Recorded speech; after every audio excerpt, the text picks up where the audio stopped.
اعوذ باللہ من الشیطان اللعین الرجیم بسم اللہ الرحمن الرحیم الحمد للہ رب العالمین والصلاة والسلام علی اشرف الانبیاء والمرسلین سیدنا و نبینا و شفیعنا و مولانا ابی القاسم محمد صلی اللہ محمد وآل محمد ولعنت اللہ علی اعدائہم اجمعین من الآن الى قیام یوم الدین اما بعد فقد قال رسول اللہ صلی اللہ علیہ وآلہ بسم اللہ الرحمن الرحیم من اصبح ولم یہتم بامور المسلمین فلیس منہم صلوات پڑھیں محمد وآلہ اللہم صلی اللہ محمد وآل محمد آپ تمام حضرات کی خدمت میں اور وہ تمام افراد جن تک یہ ویڈیو پہنچ رہی ہے سب سے پہلے سلام عرض کرتا ہوں اور اس کے ساتھ ساتھ پروردگار عالم سے دعا گو ہوں پروردگار اس مبارک مہینے میں ہماری اور آپ کی جو عبادت ہے اس کو دامن قبولیت میں جگہ عنایت فرمائیں انشاءاللہ۔ جیسا کہ آپ حضرات واقف ہیں ہماری قوم کے بزرگوار یہاں پہ تشریف رکھتے ہیں، ہم دھیرے دھیرے ماہ رمضان کے آخری ہفتے میں داخل ہو چکے ہیں، اور وہ دن جس کو روز قدس جہانی یا عالمی روز قدس کے نام سے جانا جاتا ہے، جو کہ ساتھ ساتھ میں آتا ہے الوداع جمعے کے یا جمعۃ الوداع کے۔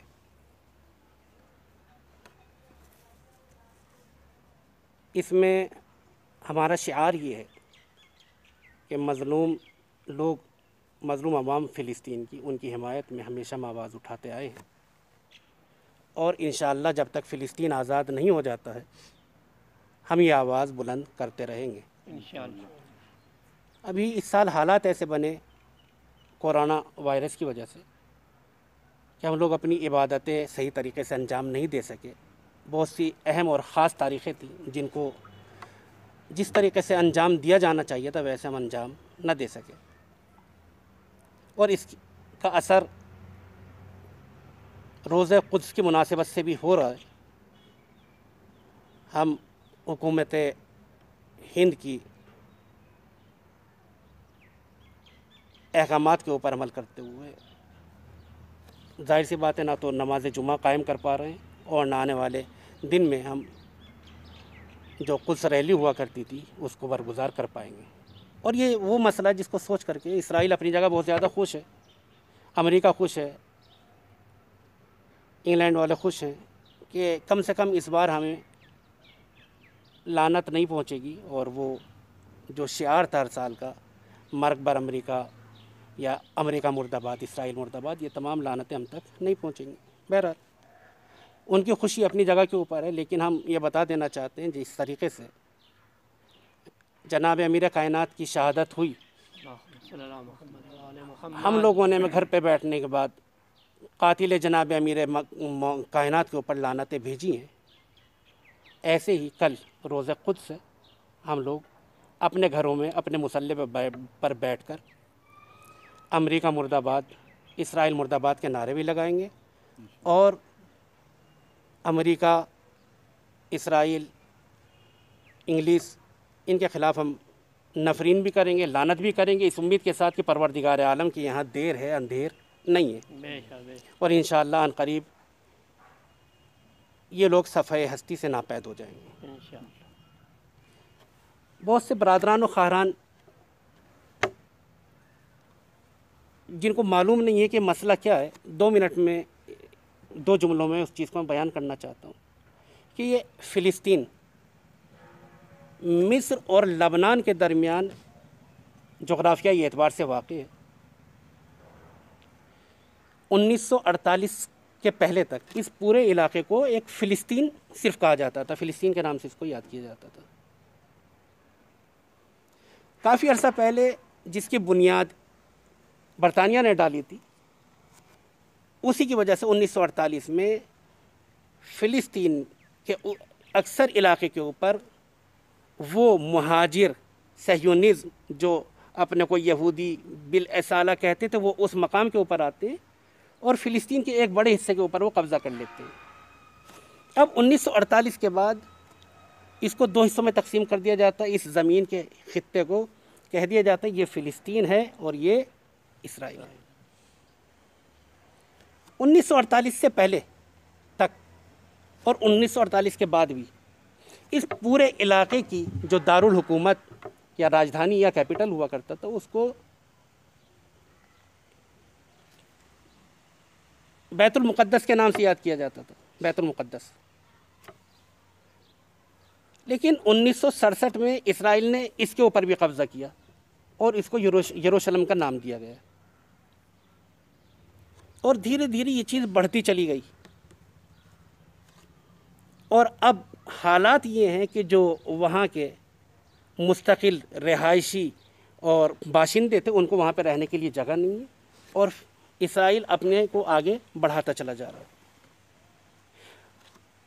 یہ تو ایک اس کا جغرافیائی اعتبار سے فلسطین کی اہمیت، لیکن سوال یہ ہوتا ہے کہ ہم ایک مسلمان ہونے کے اعتبار سے ہمارے لیے یہ خطہ حائز اہمیت کیوں ہے، اس کی قدر و منزلت ہماری نگاہ میں اتنی کیوں ہے؟ تو اس کے لیے صرف اتنا اشارہ کر سکتے ہیں مختصر وقت میں کہ جناب ابراہیم علیہ السلام کی ولادت ہوتی ہے، پیدائش ہے آپ کی عراق، آپ عراق سے ہجرت کر کے چلے جاتے ہیں فلسطین میں بیت المقدس۔ جناب ابراہیم کے دو فرزند، ایک اسماعیل ہیں دوسرے اسحاق، جناب اسماعیل کو مکے میں آباد کرتے ہیں، جناب اسحاق کو فلسطین میں بیت المقدس میں آباد کرتے ہیں۔ جناب اسحاق کے فرزند جناب یعقوب، وہ بھی اسی خطے سے تعلق رکھتے ہیں۔ جناب یعقوب کے فرزند ہیں جناب یوسف، اسی خطے سے تعلق رکھتے ہیں۔ آگے چلنے کے بعد جناب داؤد، جناب سلیمان، جناب موسیٰ، جناب عیسیٰ جیسے نبی یا تو اس زمین میں پیدا ہوئے ہیں یا ہجرت کر کے اس زمین کے اوپر آئیں۔ اسی وجہ سے اس زمین کو سرزمین انبیاء کہا جاتا ہے، نبیوں کی سرزمین۔ اور اس کے ساتھ ساتھ قبلہ اول بیت المقدس، مسلمانوں کا قبلہ اول یہیں کے اوپر واقع ہے۔ یہ تمام کی تمام چیزیں وہ ہیں کہ جس کی وجہ سے ہماری نگاہ میں اس کی اہمیت بڑھ جاتی ہے، اور ہم لوگ جو فلسطین کی حمایت کرتے ہیں صرف اس وجہ سے نہیں کہ یہ قبلہ اول ہے، وہاں کے اوپر مظلوم لوگوں کے اوپر ظلم ہو رہا ہے، اور ایک غاصب قوم آنے کے بعد ان کے اوپر ظلم کرتی چلی جا رہی ہے، لہٰذا ہمارا حق بنتا ہے کہ ہم ان کے فلسطین کی مظلوم حمایت عوام کے آواز ملا کر کے ان کے پہلو کھڑے ہوں، تاکہ ان کی آواز عالم اسلام تک، وہ اقوام متحدہ جنہوں نے کچھ دیکھنا چھوڑ دیا، کچھ سننا چھوڑ دیا ہے، کم سے کم ہم اتنا تو کر ہی سکتے ہیں کہ اس دن کچھ حرکت کریں تاکہ اہل عالم کو پتہ چلے کہ نہیں، فلسطین کی عوام مظلوم نہیں، ان کی حمایت کرنے والے آج بھی موجود ہیں۔ اسی چیز کو نگاہ میں رکھتے ہوئے قریب 42 سال پہلے رہبر کبیر جناب آیت اللہ العظمیٰ امام خمینی علیہ الرحمہ نے ایک مشن کا آغاز کیا تھا کہ ہر الوداع جمعے کو ہم قدس کی حمایت میں برگزار کریں گے۔ یہ سلسلہ چلتا رہے گا کب تک؟ جب تک ہم فلسطین کو آزاد نہیں کرا لیتے۔ آخر میں یہ کہنا چاہتا ہوں، آپ بخوبی واقف ہیں، ہر سال ہم دیگر مسلمین کو، اپنے برادران کو دعوت دیتے ہیں کہ مظلوم عوام کی حمایت میں آپ بھی آگے آئیے، اور فلسطین کی عوام کے آواز میں آواز ملانے کے لیے آپ بھی آگے بڑھیں، تاکہ ہم ان کی کچھ کسی طریقے سے مدد کر سکیں۔ مگر افسوس ہوتا ہے کہ کوئی برابر میں آ کر کے کھڑے ہونے والا نہیں ہے اور یہ کہے کہ ہاں فلسطین کی عوام کے اوپر ظلم ہو رہا ہے۔ دیکھیے، مسئلہ سنی شیعہ کا نہیں ہے، فلسطین کا مسئلہ مسلمانوں کا مسئلہ ہے، اور ہر مسلمان کی ذمہ داری ہے۔ مسلمان کی ذمہ داری کیوں؟ پیغمبر اکرم کی حدیث ہے، آپ نے ارشاد فرمایا من اصبح فلم یہتم بامور المسلمین فلیس منہم، جو انسان اپنے مسلمان بھائیوں کی فکر نہ کرے وہ مسلمان ہو ہی نہیں سکتا ہے۔ بے شک بے شک ہر مسلمان کی ذمہ داری ہے کہ اپنے مسلمان بھائیوں کے بارے میں فکر کرے۔ اب جو لوگ فلسطین کے عوام کی حمایت نہیں کر رہے، ان سے سوال یہ کہ آپ کو قول رسول کے اوپر اعتبار نہیں ہے یا آپ ان کو مسلمان نہیں سمجھتے ہیں؟ صحیح اگر آپ قول رسول کے اوپر اعتبار کرتے ہو تو آپ کو ان کی مدد کرنا چاہیے، مگر آج کے اگر آپ مسلمان سے آج کے مسلمان سے اگر آپ پوچھیں گے تو وہ بچنے کے لیے آسان طریقہ یہ کہتا ہے ان کو مسلمان سمجھتے ہی نہیں۔ کیوں؟ اگر ہم ان کی حمایت، ہم ان کو مسلمان سمجھیں گے تو ہم ان کی تائید کریں گے، ہم ان کی تائید کریں گے تو ہمارے مشکلات بڑھ جائے گی۔ مشکلات بڑھ جانے کا مطلب کیا ہوتا ہے کہ جو ہم سکون سے زندگی بسر کر رہے ہیں وہ سکون کی زندگی ہم بسر نہیں کر سکتے، مشکلات ہو جائیں گی ہمارے لیے۔ تو عزیزان گرامی، آخر میں صرف میں یہ کہنا چاہوں گا کہ سکون کی زندگی بسر کرنا یہ کم ہنر نہیں ہے،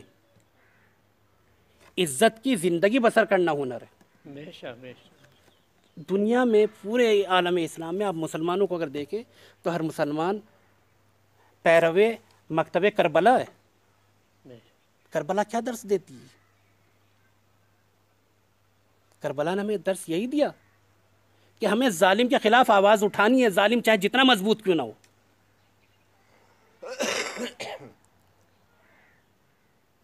ہمیں اپنے گھر میں بیٹھ کر کے خاموش، یہ نہیں کہ ہمیں دنیا میں کیا ہو رہا ہے ہمیں اپنا سکون کی زندگی بسر کرنا چاہیے، نہیں،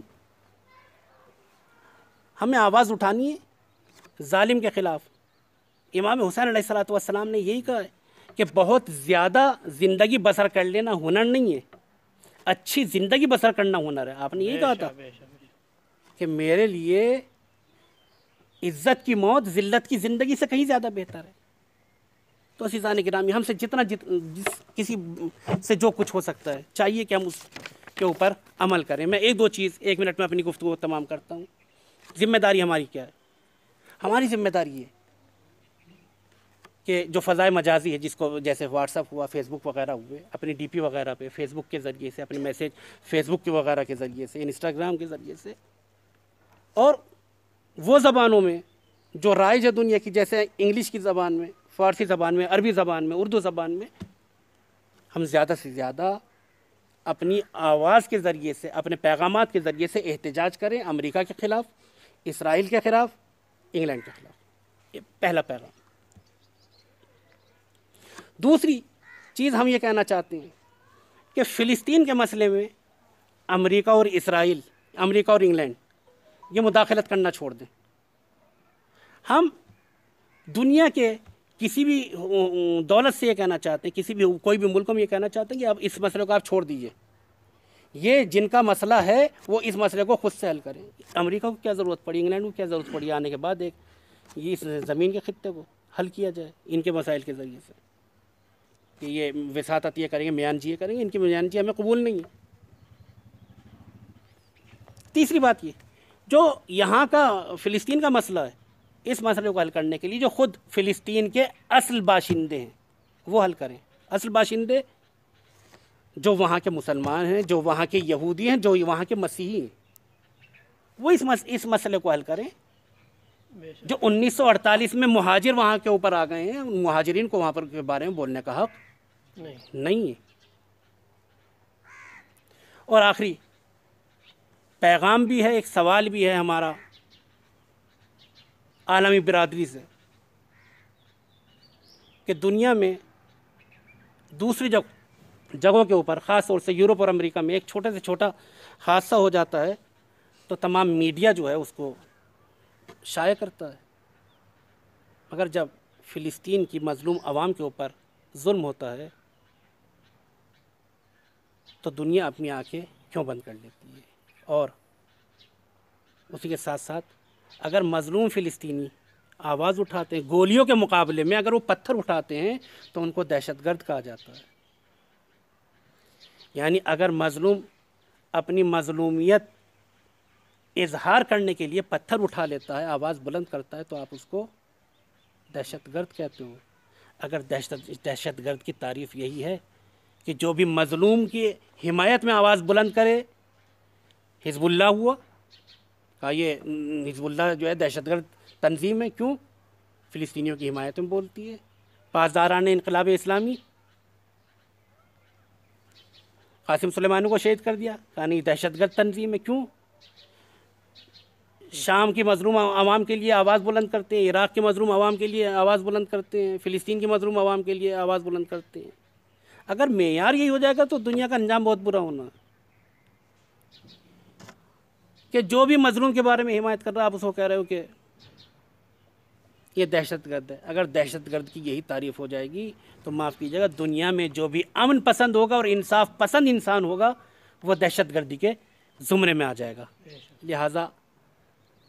میڈیا کو اپنی یہ تعریف بدلنی پڑے گی، دہشت گرد کس کو کہا جاتا ہے، ظالم کس کو کہا جاتا ہے، اور مظلوم کس کو کہا جاتا ہے۔ ہماری حمایت فلسطین کے مظلوم عوام کے ساتھ ہے، جب تک ہم زندہ رہیں گے، جب تک انشاءاللہ فلسطین کو آزاد نہیں کرا لیتے، انشاءاللہ یہ ہماری آواز ہر سال بلند ہوتی رہے گی۔ وآخر دعوانا الحمدللہ رب العالمین۔